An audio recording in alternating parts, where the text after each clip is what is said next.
बाजवा जैसा गद्दार, बाजवा जैसे बेगैरत, बाजवा जैसे नंगी कौम, नंगी मिल्लत, अल्लाह न करे कि पाकिस्तान की धरती पे ऐसा कोई जर्नल पैदा हो।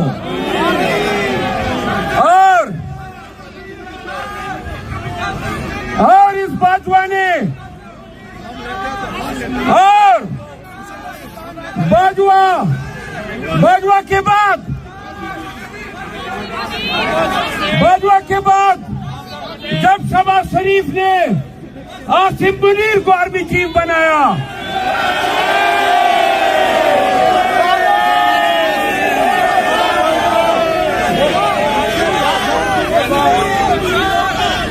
तो सुनो, बाजवा की पॉलिसियों का, बाजवा के जुल्म का तसलसल जो है वो आसिम मुनीर ने जारी रखा हुआ है कि कभी मुंसिफ के लिबादे में काजी फैजी साहब भी आएगा।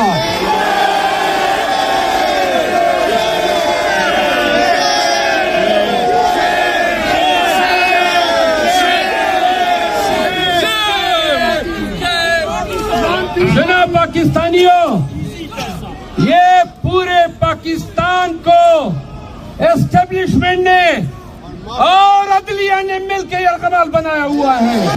अली अमीन को जब गिरफ्तार किया था तो उसके पांव के नाखून तक निकाले थे।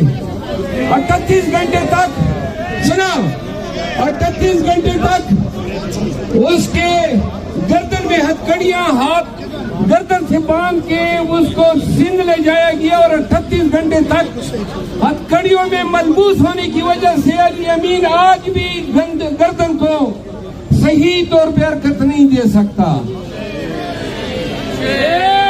और ये भी सुनो, ये लीडर बताते नहीं है कि इनके साथ जेलों में क्या हुआ।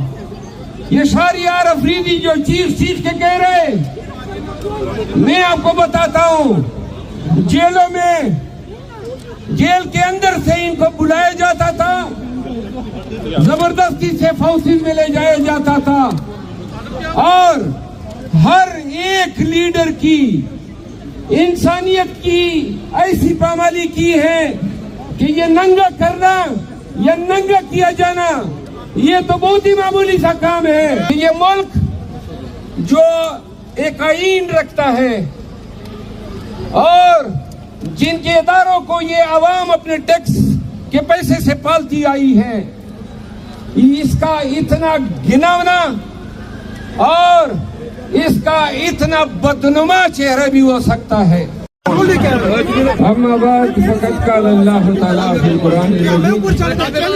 इन्नल्लाह ला युगय्यिरु मा बिकौमिन हत्ता युगय्यिरु मा बिअनफुसिहिम।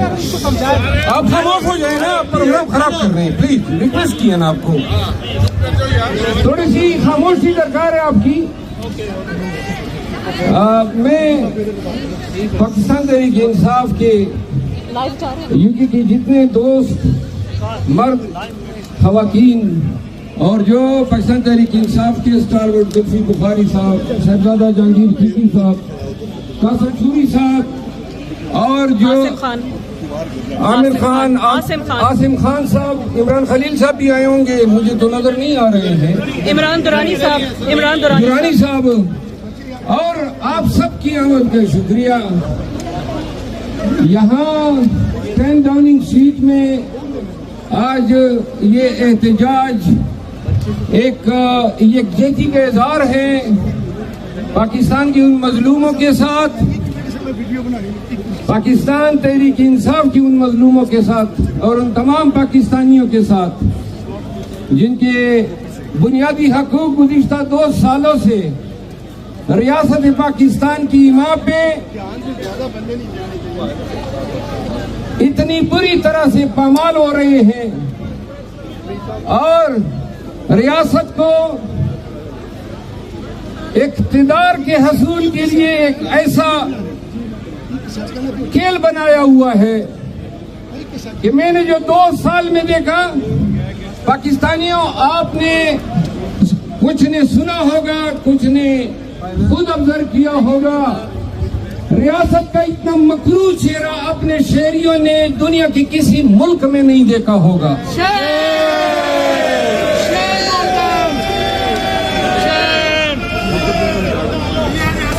ये अगवा भरा बयान पाकिस्तानियों की घरों में आए रोज घुसना, पीटीआई के खवातीन और बच्चों को जिक पहुंचाना, लीडरशिप को उनके आले खाना के नाम पे ब्लैकमेल करना और गिरफ्तारी के बाद सुनो, आप लोग जरा खामोश हो जाए प्लीज, मोहतरम जरा खामोश हो जाए। जितनी लीडरशिप गिरफ्तार हुई तकरीबन पूरी लीडरशिप की वकालत की है, और जितने हमारे लीडर गए हैं जेलों में, सुनो, अली अमीन को जब गिरफ्तार किया था, अली अमीन को जब गिरफ्तार किया था तो उसके पांव के नाखून तक निकाले थे, 38 घंटे तक, सुना, 38 घंटे तक उसके गर्दन में हथकड़ियां, हाथ गर्दन से बांध के उसको सिंध ले जाया गया, और 38 घंटे तक हथकड़ियों में मलबूस होने की वजह से अली अमीन आज भी गर्दन को सही तौर पर हरकत नहीं दे सकता। और ये भी सुनो, ये लीडर बताते नहीं है कि इनके साथ जेलों में क्या हुआ।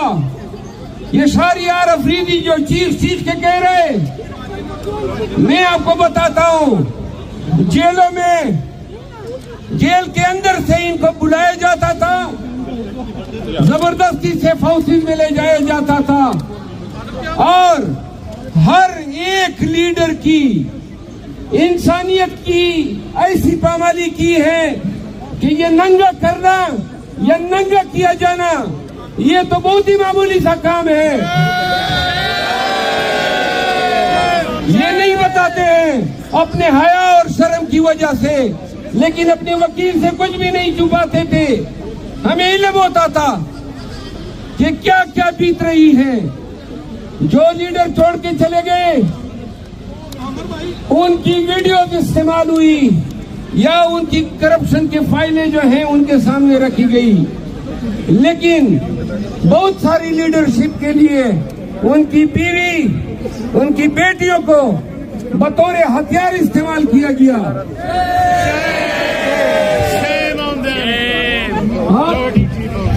आप एक किस्सा सुन लें, एक किस्सा मैं आपको बताता हूं तो आपको इदराक होगा कि पाकिस्तान में पीटीआई के लोगों पे क्या गुजरी और हम पे क्या गुजरी। शहरियार अफरीदी जब जेल में थे और वो नहीं मान रहे थे, घुटने नहीं टेक रहे थे, वो एफेट एक सेक्टर इस्लामाबाद का, उसमें रिहाइश पजीर थे और मैं भी वहीं पे रिहाइश पजीर हूँ। तो उनकी बेगम की कॉल आती है, शाम की 7 बजे का वक्त है, अंधेरा फैलने वाला था, उसकी सांस फूल रही थी, और वो कहती है कि भाई किधर हो। तो मैंने कहा क्या मसला है। उन्होंने कहा कि घर के फ्रंट गेट से ये गुंडे घुस आए और अपनी 3 बेटियों और एक बेटे समेत मैं पिछले रास्ते से जंगल की तरफ से हो के भाग रही हूँ, और अब वो मेरे पीछे भाग रहे हैं, मुझे नजर आ रहे हैं। तो मैंने कहा आपके नजदीक कौन सी जगह है। उन्होंने कहा एक बेकरी सामने, फलां बेकरी नजर आ रही है। मैं आप उधर पहुंचे, मैं आ रहा हूँ। मैं जब उस बेकरी में पहुंचा तो मुझसे 1-1.5 मिनट पहले वो अंदर जा चुके थे, और बेकरी में मुझे नजर नहीं आए तो देखा एक कोने में सहमे से डरे हुए वो लड़कियां, वो बच्चियां, उनके माथे पे वो पसीने और उनके आंखों में वो खौफ मैंने देखा। आप जरा सोचे थे सही, ये आपकी रियासत है, ये आपके इदारे हैं, ये आपका मुल्क है, और उन बच्चियों में उनकी आंखों में जो खौफ है, यकीन करें बार बार रात को चैन से बैठने नहीं देता था। उन बच्चियों को लेके मैं बाहर निकला तो उन्होंने कहा कि वो लोग भी उस वक्त अंदर थे जब आप बिक्री में आए और तुम्हें देख के वो निकल गए।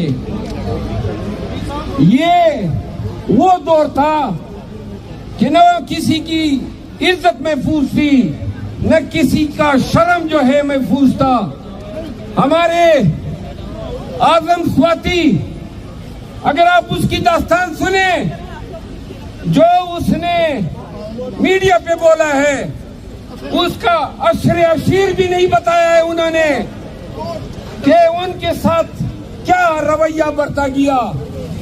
आप अगर उस्मान डार की कहानी सुने कि उस्मान डार और उमर डार उन पर क्या बीती, यकीन करो कि मैंने बतौर वकील जिंदगी में कभी तस्वुर भी नहीं किया था कि ये मुल्क जो एक आईन रखता है और जिनके इदारों को ये आवाम अपने टैक्स के पैसे से पालती आई है, इसका इतना घिनौना और इसका इतना बदनुमा चेहरा भी हो सकता है।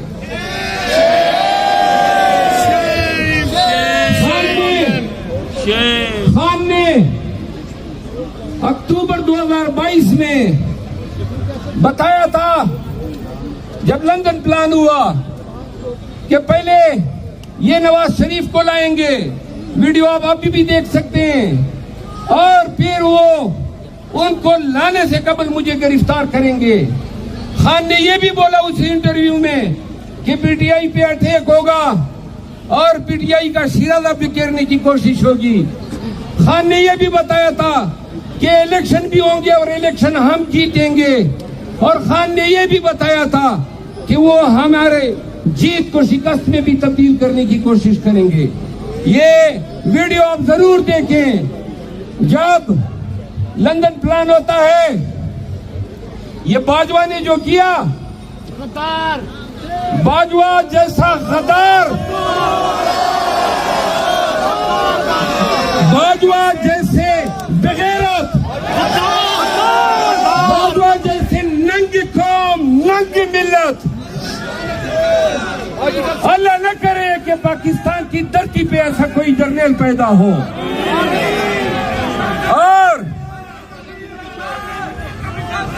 और इस बाजवा ने और बाजवा के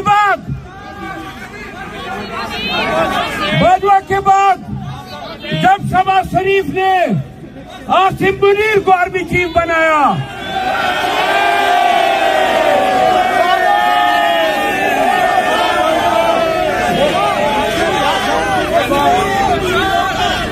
तो सुनो, बाजवा की पॉलिसियों का, बाजवा के जुल्म का तसलसल जो है वो आसिम मुनीर ने जारी रखा हुआ है।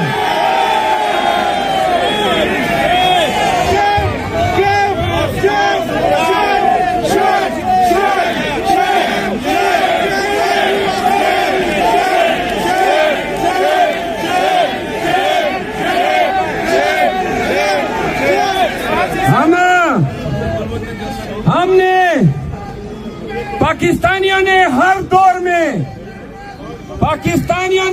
दौर में पाक फौज के साथ खड़े होकर शाना बशाना अपनी मोहब्बत का इजहार किया। पाकिस्तानियों ने तवक्को रखी कि फौज भी पाकिस्तानियों को ऐसा समझेगी जैसे माँ अपने बच्चों के साथ प्यार करती है। हमने पीटीआई के जलसों में पाक फौज जिंदाबाद के नारे इसलिए लगाए थे कि नफरत की आग जो है आवाम की, वो फौज की तरफ रुख न करे। पाकिस्तानियों ने अपनी अदलिया की तौकीर भी जारी रखी, लेकिन क्या पता था कि कभी मुंसिफ के लिबासे में काजी फैजी साहब भी आएगा।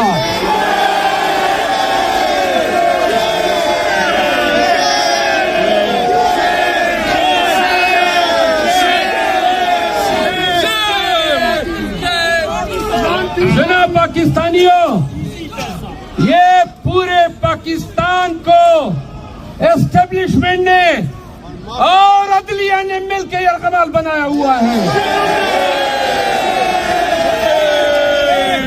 और सिर्फ एक बात मैं आखिर में कहना चाहता हूं, 25 करोड़ अवाम एक दफा, सिर्फ एक दफा ये फैसला करो कि ये जो वर्दी पोश हमारे खुद साख्ता हुक्मरान बने हुए हैं, जो पाकिस्तान को 76 साल से कंट्रोल करते आ रहे हैं, आपके हमारे लीडर को जेल में पाबंद सलासल रखा है। एक दफा ये कौम गैरत कर ले। मैं खान के साथ और पार्टी की आदत के साथ ये कहता आया हूं कि खान तब निकलेगा जब हम बाहर निकलेंगे।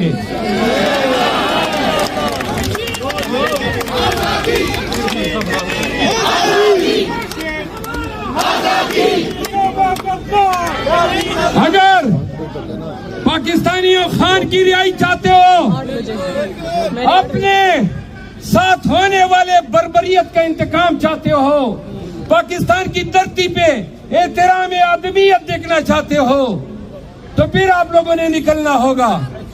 जिस दिन कौम निकली, और मैं ये ऐद करता हूं कि जिस दिन खान ने कहा कि निकालो पाकिस्तान को, याद रखो उस वक्त भी पाकिस्तान निकला हमारे साथ, जब 9 मई के बाद जुल्म और खौफ के साए फैले हुए थे।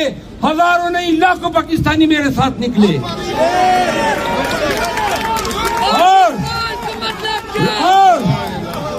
और ये जेली हुकूमत, ये नानी और ये शलवार शरीफ, यकीन करें एक एहतजाज की मार है। अगर दिल से ये फैसला कर ले तमाम पाकिस्तानी, जिस दिन हम निकले, और हम निकलेंगे जरूर, बेशक जो जुल्म आपने पहले किया और 9 मई के नाम का डकोसला किया, आप दोबारा 9 मई कर ले। लेकिन हम आपको बताते हैं कि अगर आपने दोबारा 9 मई करने की कोशिश की तो खुदा की कसम इस दफा असली 9 मई होगा।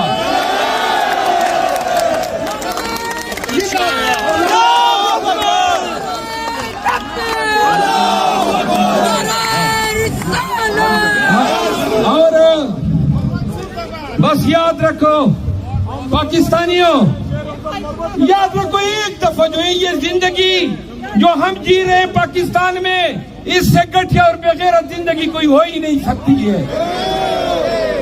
और बेहतर है कि हम दलेर और बहादुर की तरह जान दे दें अपने एहतराम की रिकवरी के लिए, अपने हकूक की रिकवरी के लिए। वादा है, कोई मेरा खान के साथ या पार्टी के साथ एहतजाज के मामले पे कोई इख्तिलाफ नहीं है। याद रखो ये पठान की जबान है, जब भी एहतजाज की कॉल होगी तो सफ़े अव्वल में खड़ा हूंगा और पूरा पाकिस्तान निकालूंगा। आप सबकी आमद का, आपकी मोहब्बतों का, आपका खान के साथ यदारी गेटी का मैं आपको मनो ठनो के हिसाब से सलाम पेश करता हूँ। जी, जब